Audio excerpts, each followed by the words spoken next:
नमस्कार बच्चों, मैं Vinod Vats Benzene chemistry by Vinod Vats YouTube channel में आप सभी का हार्दिक अभिनंदन करता हूं, स्वागत करता हूं। हम कर रहे हैं बेटा 10वीं क्लास का पहला चैप्टर रासायनिक अभिक्रियाएं एवं समीकरण। पिछली वीडियो में हमने पढ़ा रासायनिक अभिक्रियाएं कितने प्रकार की होती हैं। तो उनमें से सबसे पहले हमने पढ़ा था संयोजन अभिक्रियाएं, ऐसी अभिक्रियाएं जिसमें दो या दो से अधिक अभिकारक मिलके एकल उत्पाद बनाते हैं, उनको क्या बोलते हैं? संयोजन अभिक्रियाएं। जैसे कार्बन और ऑक्सीजन अभिक्रिया करके कार्बन डाइऑक्साइड बना देते हैं। इसी प्रकार से वियोजन अभिक्रिया थी, यानी कि ऐसी अभिक्रियाएं जिसके अंदर एक बड़ा अभिकारक दो या दो से अधिक छोटे उत्पादों में बदल जाता है, टूट जाता है। जैसे कैल्शियम कार्बोनेट को जब हम गर्म करते हैं तो वो कैल्शियम ऑक्साइड और कार्बन डाइऑक्साइड में टूट जाता है। तीसरी हमारे पास थी बेटा विस्थापन अभिक्रिया, ऐसी अभिक्रिया जिसमें अधिक क्रियाशील धातु का परमाणु कम क्रियाशील धातु के परमाणु को घोल के अंदर से क्या कर देता है? विस्थापित कर देता है।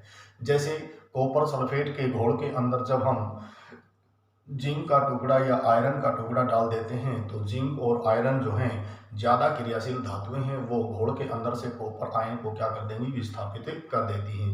और कॉपर सल्फेट का जो नीला रंग था वो सफ़ेद या भूरे रंग में बदल जाता है।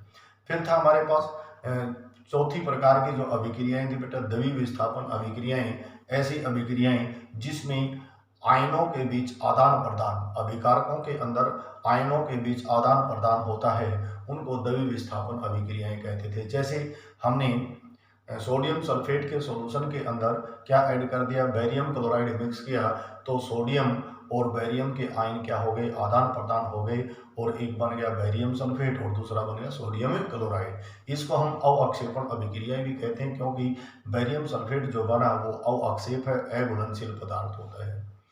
फिफ्थ प्रकार की हमारी अभिक्रिया थी रेडॉक्स अभिक्रियाएं और उपचयन अपचयन अभिक्रियाएं। वीडियो ज़्यादा लंबी हो गई थी इसलिए उसको छोड़ दिया गया था, आज फिर से शुरू करते हैं। उपचयन अपचयन अभिक्रियाएं क्या होती हैं? नाम में ही डेफिनेशन है बेटा, अंग्रेजी में इसको ऑक्सीडेशन रिडक्शन बोलते हैं, यानी कि ऐसी रिएक्शन जिसके अंदर ऑक्सीडेशन और रिडक्शन एक साथ होती हो। नाम में डेफिनेशन है ऑक्सीडेशन, यानी कि किसी भी पदार्थ के अंदर ऑक्सीजन की वृद्धि हो जाना। किसी भी पदार्थ के अंदर किसकी? ऑक्सीडेशन, मतलब है ऑक्सीजन की वृद्धि कर देना, क्या कहलाएगी? ऑक्सीडेशन। हिंदी में क्या बोलेंगे इसको? उपचयन। और यदि उसमें से ऑक्सीजन को बाहर निकाल देंगे तो क्या हो जाएगा? अपचयन। ऑक्सीजन के टर्म में हम यहाँ पे डेफिनेशन देंगे तो किसी भी पदार्थ के अंदर ऑक्सीजन की वृद्धि होना, जैसे हमने क्या कर दिया बेटा, ये लिख दिया कार्बन प्लस ऑक्सीजन, और इसने क्या बना दिया? Carbon dioxide. तो कार्बन के अंदर ऑक्सीजन की क्या हो गई? वृद्धि हो गई, ये क्या हो गया? ऑक्सीडेशन। ठीक है, तो इसको क्या बोलेंगे? उपचयन। किसी भी पदार्थ के अंदर ऑक्सीजन की वृद्धि हो जाना क्या कहलाएगा? उपचयन कहलाता है। मान लीजिए बेटा हमारे पास ये जिंक ऑक्साइड था और इसके अंदर से क्या कर दिया हमने? कार्बन ले ली और गर्म करने पर ये क्या बन गया? Zinc plus carbon monoxide. तो यहाँ पे ऑक्सीजन की क्या हो गया? ह्रास हो गया, कमी हो गई, तो इसका नाम क्या रख दिया हमने? अपचयन। तो किसी भी पदार्थ के अंदर ऑक्सीजन की वृद्धि क्या है? ऑक्सीडेशन। और रिमूवल ऑफ ऑक्सीजन क्या कहलाती है? रिडक्शन।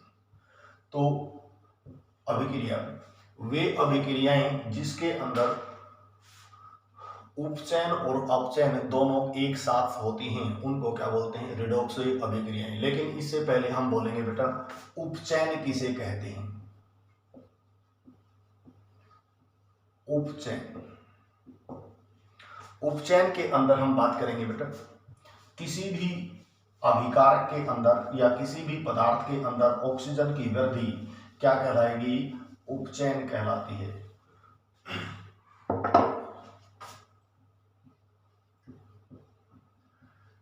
किसी भी अभिकारक में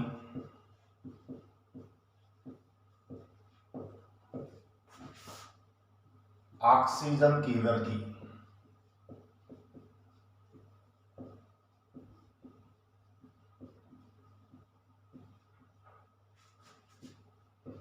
वृद्धि होना उपचयन कहलाता है।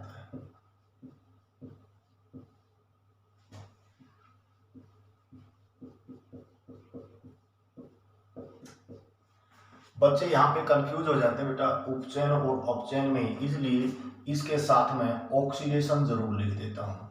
ऑक्सीडेशन से याद रह जाएगा ओ ऑक्सीजन इसके अंदर, ठीक है।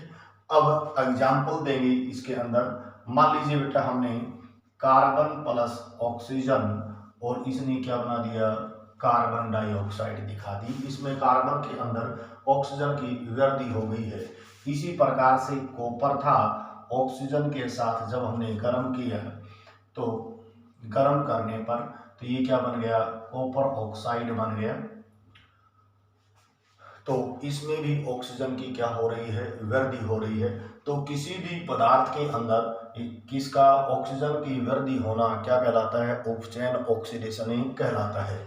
दूसरा है इसका उल्टा बेटा अपचयन। किसी भी पदार्थ के अंदर, किसी भी पदार्थ के अंदर से ऑक्सीजन का ह्रास यानी कि कमी हो जाना, किसी भी पदार्थ में से ऑक्सीजन की कमी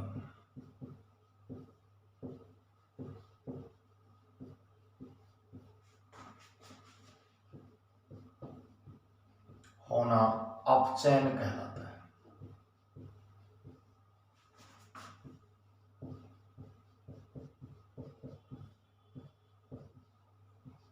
जैसे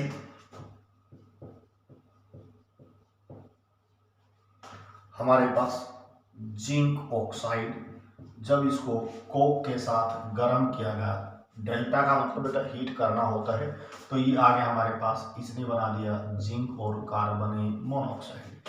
इसी प्रकार से मान लीजिए बेटा हमने कहा Fe2O3, यहाँ पे कार्बन मोनोऑक्साइड ले ली, इसको हमने गर्म किया तो इसने बना दिया आयरन और कार्बन डाइऑक्साइड। तो ये किसके उदाहरण है, यहाँ पे ऑक्सीजन की क्या हो रही है, कमी हो रही है, तो ये क्या हो गया, अपचयन।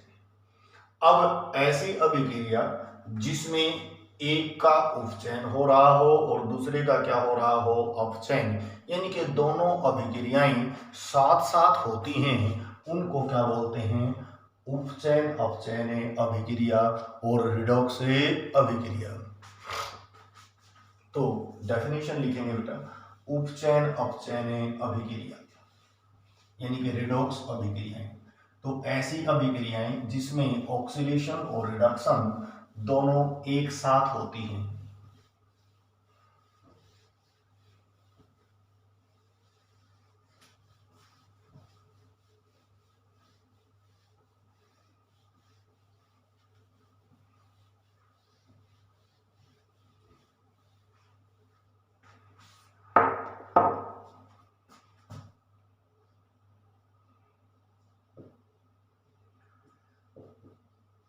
वे अभिक्रियाएं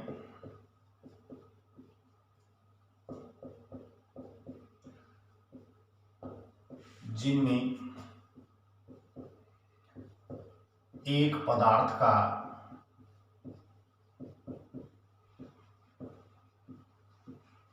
उपचयन व दूसरे का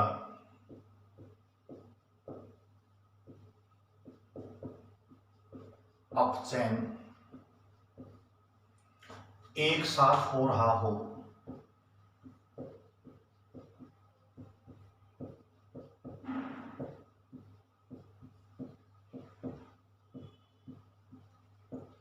उन्हें उपचयन अपचयन या रिडॉक्स अभिक्रियाएं कहते हैं।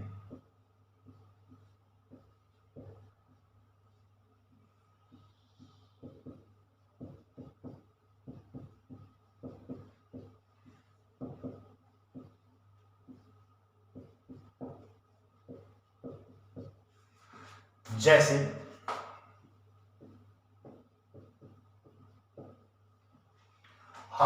दिया बेटा, ये जिंक ऑक्साइड था, इसमें कार्बन के साथ अभिक्रिया करवाई, ये बन गया जिंक और ये बन गया कार्बन मोनोऑक्साइड। तो यहाँ पे जो है जिंक के अंदर से ऑक्सीजन की क्या हो रही है, कमी,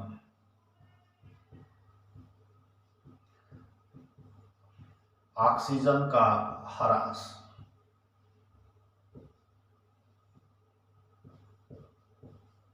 यानी कि कमी, और कार्बन के अंदर क्या होगी, ऑक्सीजन की वृद्धि।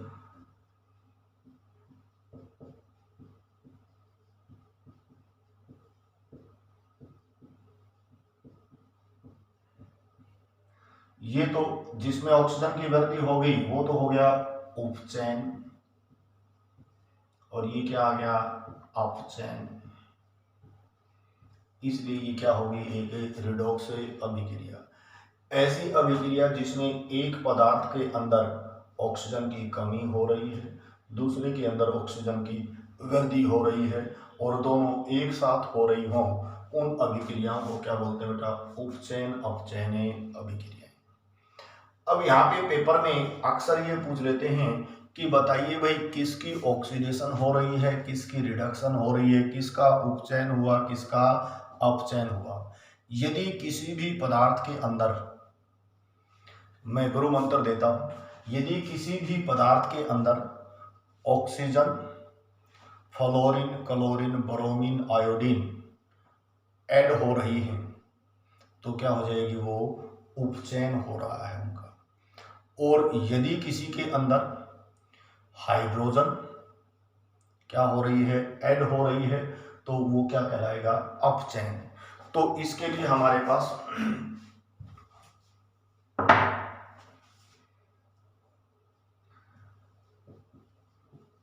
यदि किसी भी पदार्थ में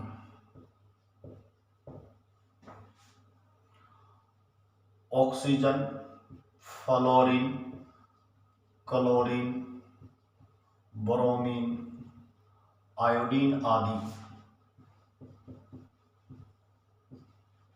की वृद्धि होती है,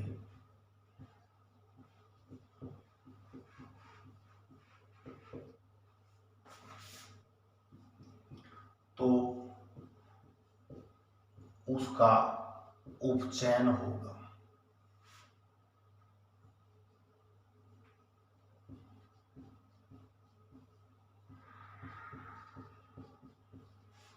इसलिए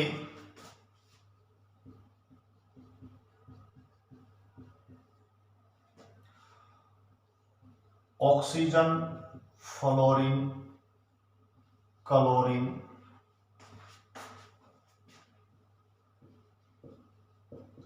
उपचायक कहलाते हैं। क्या कहलाते हैं, उपचायक, जो किसी के उपचयन में मदद करें, ऑक्सीडाइजिंग एजेंट। फ्लोरीन जो है सबसे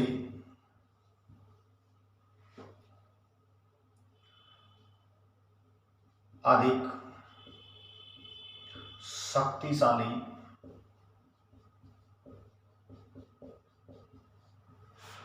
उपचायक है।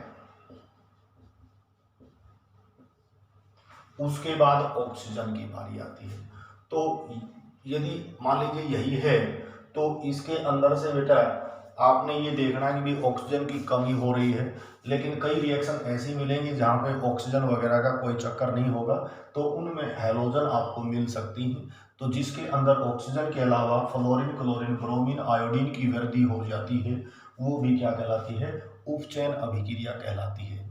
दूसरे शब्दों में हम ये कह सकते हैं कि भाई यदि किसी के अंदर से ऑक्सीजन नहीं है तो उसके अंदर क्या होगी बेटा, हाइड्रोजन की वृद्धि हो जाएगी। तो अपचयन का एक दूसरी परिभाषा हाइड्रोजन के रूप में भी दी गई है, और उसको हम कहते हैं अपचयन। किसी भी पदार्थ के अंदर हाइड्रोजन की वृद्धि, क्या हाइड्रोजन की वृद्धि क्या कहलाता है, अपचयन कहलाता है।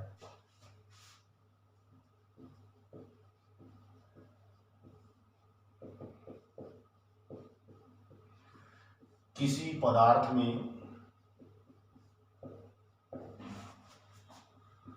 हाइड्रोजन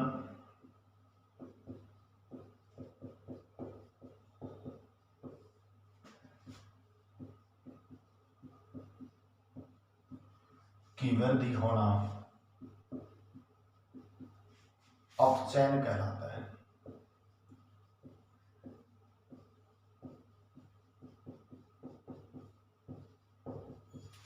जैसे मान लीजिए बेटा, हमने ये कॉपर ऑक्साइड था, हाइड्रोजन के साथ अभिक्रिया करवा दी। जब इसको गर्म किया तो यहाँ पे क्या बन गया, H2O और साथ में कॉपर। तो ऑक्सीजन के अंदर क्या हो गया है, हाइड्रोजन की वृद्धि हो गई है। तो ये क्या है, अपचायक। हाइड्रोजन जो है क्या है, अपचायक, और इसने इसका क्या कर दिया, अपचयन कर दिया। तो या फिर यूं कहते हैं इसने इसका उपचयन कर दिया। दोनों एक दूसरे के क्या होते हैं, पूरक होते हैं। तो इसके अंदर ऑक्सीजन की क्या होगी बेटा, वृद्धि हो गई है। तो ये भी क्या कहलाता है। तो ऐसे पदार्थ जो अपचयन में मदद करते हैं उनको क्या बोलते हैं, अपचायक, यानी कि रिड्यूसिंग एजेंट।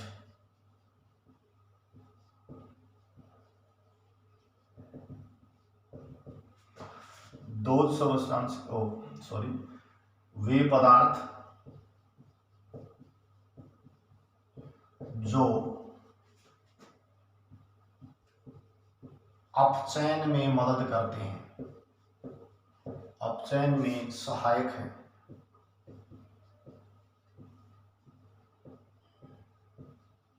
उन्हें अपचायक कहते हैं।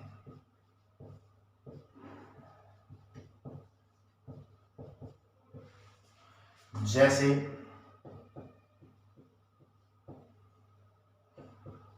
हाइड्रोजन, कार्बन या कोई भी मेटल, जैसे सोडियम है, पोटासियम है, लिथियम है, जिंक है, हमारे पास आयरन है। तो कोई भी मेटल जो है वो क्या कहलाती है बेटा, अपचायक कहलाती है। तो इसी प्रकार से हमारे पास एल्यूमिनियम जो है ये क्या है, अपचायक होती है।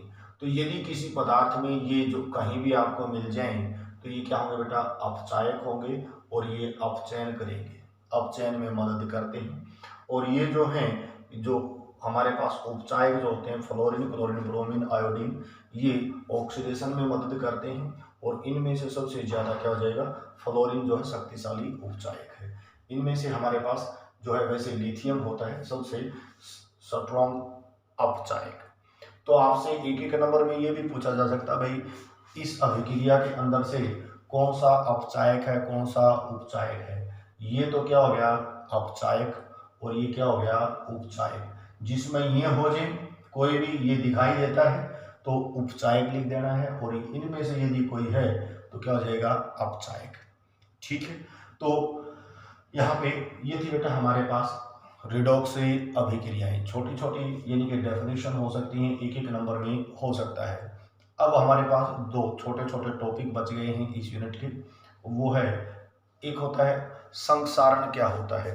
तो संक्षारण का मतलब है बेटा धातुओं का वायु के साथ अभिक्रिया करके धीरे धीरे नष्ट हो जाना क्या कहलाता है, संक्षारण। जैसे लोहे को जंग लगना, या सिल्वर जो है वायु के संपर्क में आती है तो काली पड़ जाती है। तो हमारे पास दो छोटी सी टर्म हैं और उनको अभी खत्म कर देते हैं। एक है संक्षारण, किसे कहते हैं।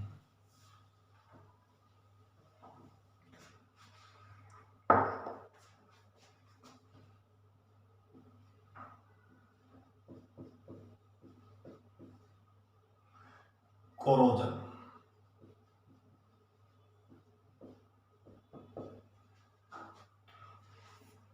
वातावरण के दुष्प्रभाव की वजह से धातुओं का धीरे धीरे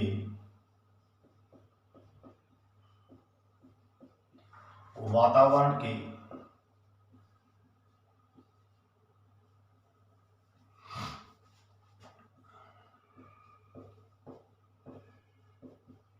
कुप्रभाव से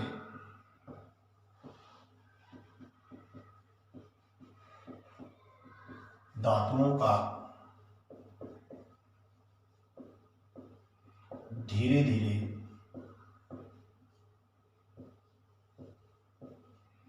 नष्ट हो जाना संक्षारण कहलाता है।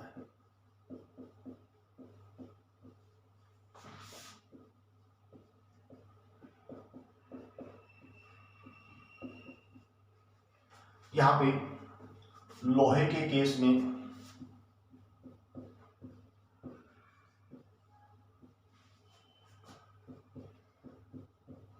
लिए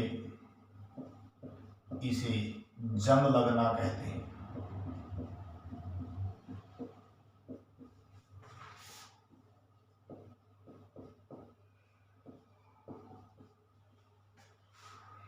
तो यहां पे हमारे पास लोहा आयरन जो है वायु के संपर्क में, और ये जो है नमी, वायु और नमी के संपर्क में आने पर ये किस में कन्वर्ट हो जाता है बेटा? Fe2O3 XH2O, hydrated ferric oxide, जिसको हम जंग बोलते हैं, रस्ट, ये भूरे रंग का होता है। तो रस्ट का फार्मूला क्या आ गया हमारे पास? Fe2O3 XH2O, hydrated ferric oxide हमारे पास ये जंग होता है। इसी प्रकार से चांदी जो है बेटा वो वायु के अंदर उपस्थित सल्फर के साथ अभिक्रिया करके Ag2S बनाती है। चांदी जो है वायु के अंदर जो सल्फर होती है अभिक्रिया करने पर ये बनाती है Ag2S। तो ये ब्लैक कलर की सिल्वर सल्फाइड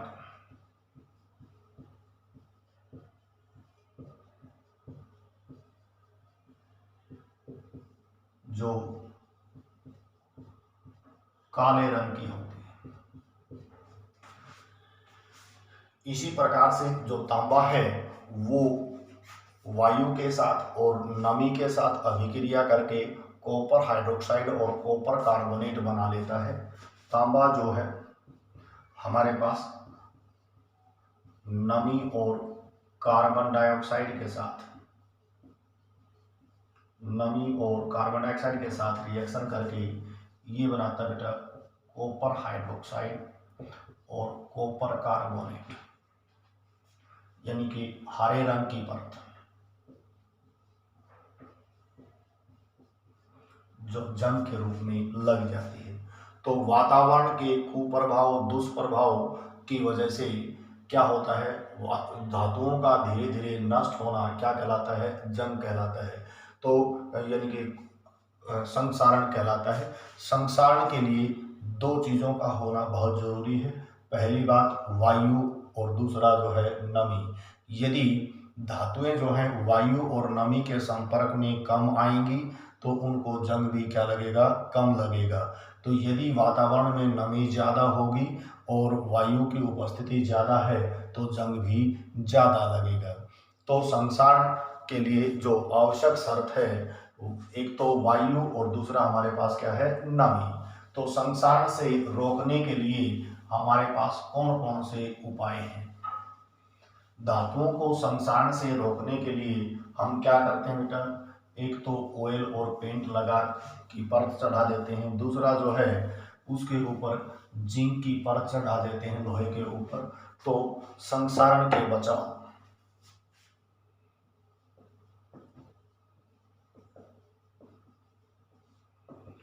पहला हमारे पास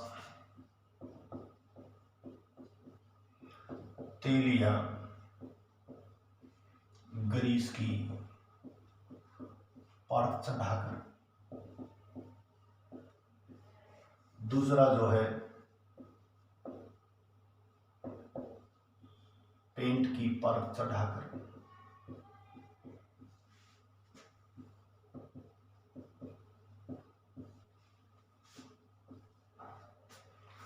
लोहे के ऊपर जिंक की परत,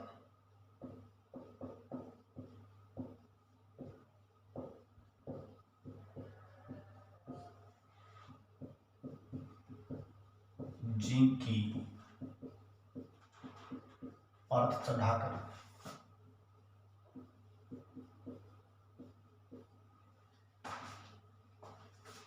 चौथा हमारे पास है कैथोड बनाकर।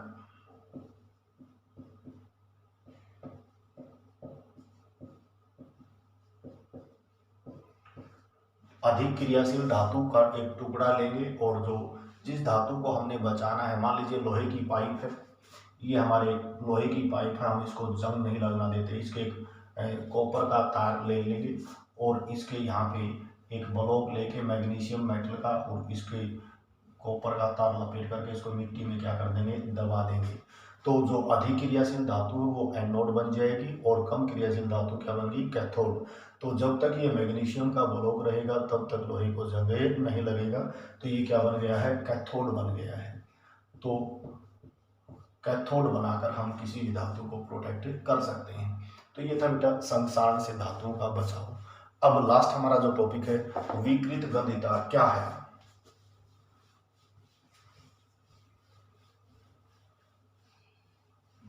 विकृत गंधिता, रेंसिडिटी इसको हम बोलते हैं, विकृत गंधिता।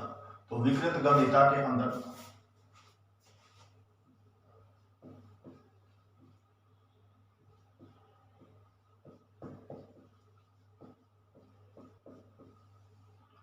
विकृत गंधिता यानी कि अजीब गंध। आप लोगों ने देखा होगा बेटा कि जब हम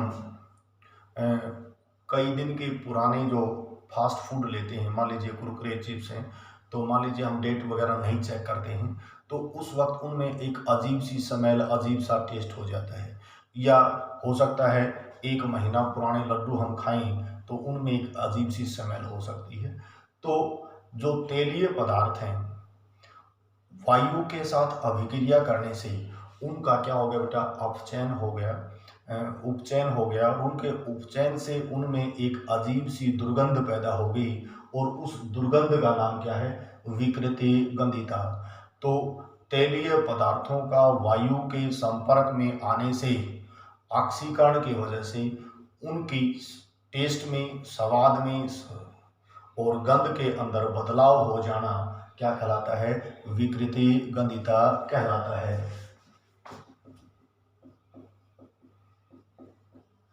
तेलीय व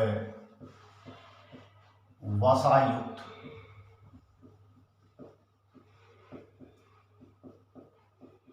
पदार्थों का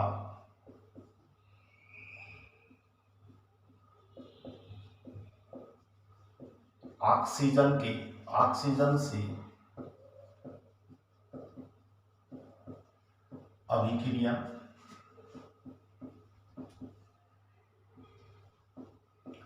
करके उनके स्वाद में, गंध में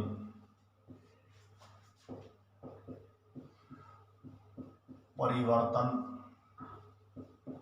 होना विकृत गंधिता कहलाता है।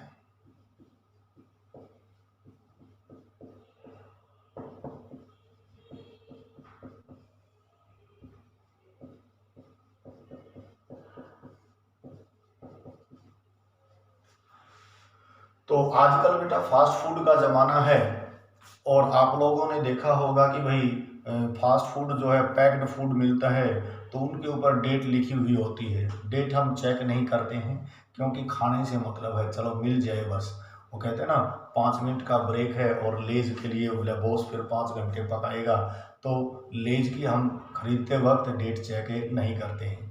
तो फिर कंपनियां क्या करती हैं कि भाई वो खराब ना हो, चिप्स हैं, कुरकुरे हैं, जो भी फास्ट फूड है वो खराब ना हो।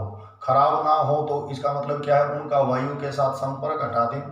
तो संपर्क हटाने का एक तो सिंपल सा तरीका क्या है, जब भी हम पैकिंग करें तो जो पैकेट बनाएंगे उसमें ऑक्सीजन की बजाय नाइट्रोजन गैस भर दी। आप लोगों ने देखा होगा ना, चिप्स का इतना बड़ा पैकेट फूला हुआ मिलेगा, लेकिन चिप्स तो उसमें 4-5 ही मिलेंगे, बाकी तो उसमें नाइट्रोजन गैस भरी हुई होती है। तो वो कौन सी गैस भरते हैं हम? नाइट्रोजन गैस भरते हैं। तो विकृत गंधिता से जो तेलीय पदार्थ हैं उनको बचाने के लिए हम क्या करते हैं? एक तो पैकिंग करते वक्त नाइट्रोजन गैस भर देते हैं। दूसरा क्या होता है कि उसमें सोडियम बेंजोएट यानी कि प्रति ऑक्सीकारक यानी कि ऑक्सीडेशन से बचाने वाले केमिकल मिला देते हैं, ताकि उनके अंदर दुर्गंध जल्दी ना हो। तो इस प्रकार जैसे आप लोगों ने देखा होगा बेटा, चिप्स हैं, कुरकुरे हैं, ये काफ़ी दिन तक खराब नहीं होते हैं। और ब्रेड होती हैं उनके ऊपर जैसे 3 दिन, 4 दिन, 5 दिन, 1 सप्ताह का टाइम भी रख देते हैं। इसी प्रकार से जब हम अचार डालते हैं तो घर में जो अचार डालते हैं वो जल्दी खराब हो जाता है, लेकिन मार्केट वाला काफ़ी दिन तक पड़ा रहता है, क्योंकि उन्होंने उसमें प्रति ऑक्सीकारक मिला रखे होते हैं। इसी प्रकार से जो कोल्ड ड्रिंक्स है वो भी पानी ही है, उसके अंदर कार्बन डाइऑक्साइड गैस डिजोल्व कर रखी है, लेकिन वो पानी यदि बोतल में बंद रखेंगे तो 2 दिन के बाद स्मेल हो जाएगी। वो स्मेल ना हो, वो खराब ना हो, तो हमने उसके अंदर क्या कुछ पेस्टिसाइड मिला दिए हैं, साथ में कुछ ऑक्सीकारक भी मिला दिए जाते हैं। इसी प्रकार से जितने भी बिस्किट के पैकेट्स होते हैं, चॉकलेट्स हैं, कुरकुरे हैं, उन सभी के अंदर प्रति ऑक्सीकारक पदार्थ मिलाए होते हैं, ताकि उनकी ऑक्सीडेशन ना हो, उनका उपचयन ना हो, और उनके अंदर उनकी गंध जो है बेकार ना हो। तो इसलिए विकृत गंधिता से बचने के उपाय,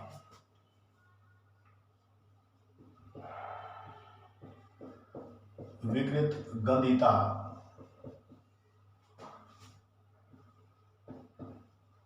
को रोकने के उपाय।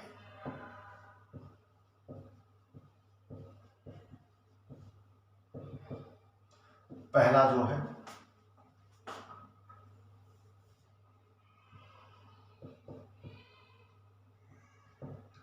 पैक्ड यानी कि पैकेट्स के अंदर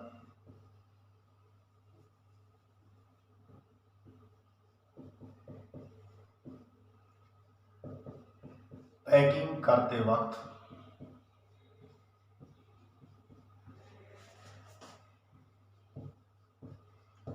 उनमें नाइट्रोजन गैस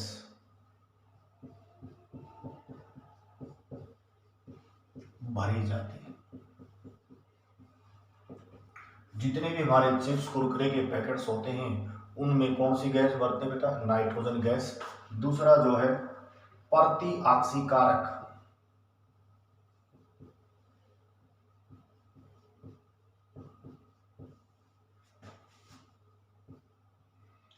पदार्थ जैसे सोडियम बेंजोएट,